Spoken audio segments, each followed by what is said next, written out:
Урматтуу кыргызстандыктар, мен Жапаров Садыр Нуркожоевич, сиздерге акыркы жолу кайрылуу жасап олтурам. 10 жылдан бери ар кыл темада жалпы элге, бийлик өкүлдөрүнө көптөгөн кайрылууларды жасап келдим. Бирок жарытылуу майнап чыккан жок. Себеби элдин жүрөгүнө кайдыгерлик орноп калыптыр. Ар кимдин өз башына келмейин ойгонбойт дегендей, бүгүнкү тажы вирусу ар бир жараныбыздын башына келгенде көп нерсени түшүнүп, эл эми ойгондого деген үмүт менен акыркы кайрылуумду жасап жатамын.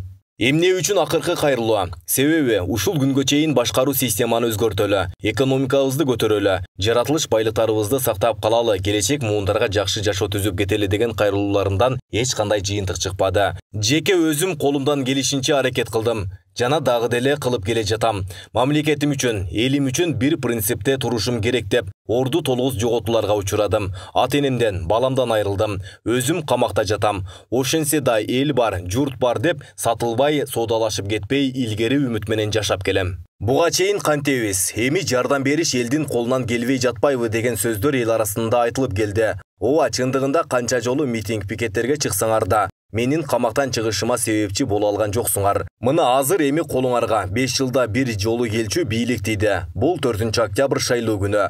Тууганым эле, дос таанышым эле деп бөлүнүп жарылбай добуштарды башка партияларга бөлбөй, Мекенчил партиясын шайлап бергиле. Дароо суроо жаралат. Силер эмне кылып бересиңер деген. Биз жолуңарга шагыл төгүп бербейбиз, трансформатор коюп бербейбиз, жылкы союп эт таратпайбыз. Биз мыйзамдуулукту, адилеттүүлүктү орнотобуз. Кылым бою сааттай чыкылдап иштеп турган мамлекеттик жаңы башкаруу системасын түзүп беребиз. Мына ошондо гана Кыргызстандын ар бир айылы тегиз өнүгө баштайт. Бул система 50 жылдан кийин кыргызстандыктардын жашоосу кандай болот экенин алдын ала жол көрсөтүп турган система болот. Долбоор 7 жылдан бери даярдалып, бүгүн бышып бүттү. Бирок колубузда реалдуу бийлик жок. Ишке ашыра албай жүрөбүз. Реалдуу бийлик бул парламентте 65 депутаттык орунду багындыруу. Бүгүнкү система бир кишинин кызыкчылыгын гана көздөгөн чириген система болгон үчүн мамлекетибиз салкаланып жок болуп бара жатат. Муну ар бир жаран жоон териңер менен сездиңер. Канчалаган жакшы аракеттерибизден майнап чыкпады. Эми эң акыркы бир шансыбыз калды. Эгер Мекенчил партиясы жалпы элдин 51%-дан ашык добушун алып, 65 депутаттык орунга ээ болуп келсе, мына ошондо гана система өзгөрөт. 51% добуштан кем болсо, 65 депутаттан кем болсо, анда мекенчилдер деле парламентте көптүн бир бөлүгү болуп олтура беришет.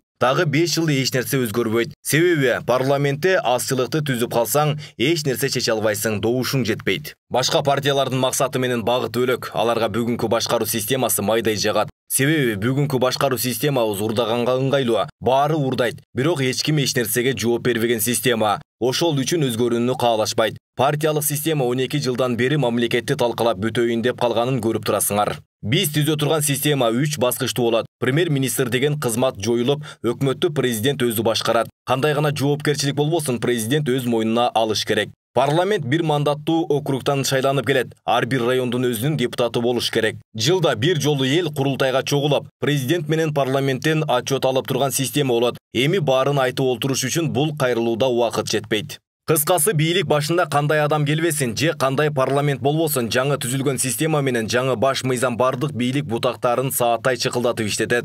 Казнабыз ачык айкын көрүнүп турган система болот. Мына ошондо гана алдыга дүркүрөп кете алабыз. Болбосо 5-10 жылдан кийинки тагдырыбыз туман. Урматтуу кыргызстандыктар, ушул акыркы кайрылуу менен эмнени айткым келди. Эгер ушул шайлоодо эл өз колундагы добушун сатып же алданып, Мекенчил партиясы 51%-дан кем добуш алган болсок, анда саясаттан биротоло кетип, өз оокатымды кылайын деп чечтим. Бул эч кандай силерге ультиматум же бир шарт коюу эмес, жөн гана менин жеке чечимим болот. Себеби ушул күнгө чейин эл бар, журт бар, тараза ташында мамлекеттин келечек тагдыры турат деп, оор жоготууларга, канчалаган кыйынчылыктарга туруштук берип, эл үчүн, мамлекеттин келечек тагдыры үчүн деп күрөшүп келе жатасың. Анан учуру келгенде эл өзү колдо болсо, элдин өзүнө жакшы жашоонун кереги жок болсо, анда мындан ары жөн эле жапа чегиштин кереги барбы деп көптөгөн тарапташтарым, жакындарым суроо берип жатышат. Эл көргөндү көрөрсүң, тынч эле жашачы деген сөздөр буга чейин деле айтылып келген. Ойлоп көрсөм, чындап эле эл тараптан колдоо таппасам,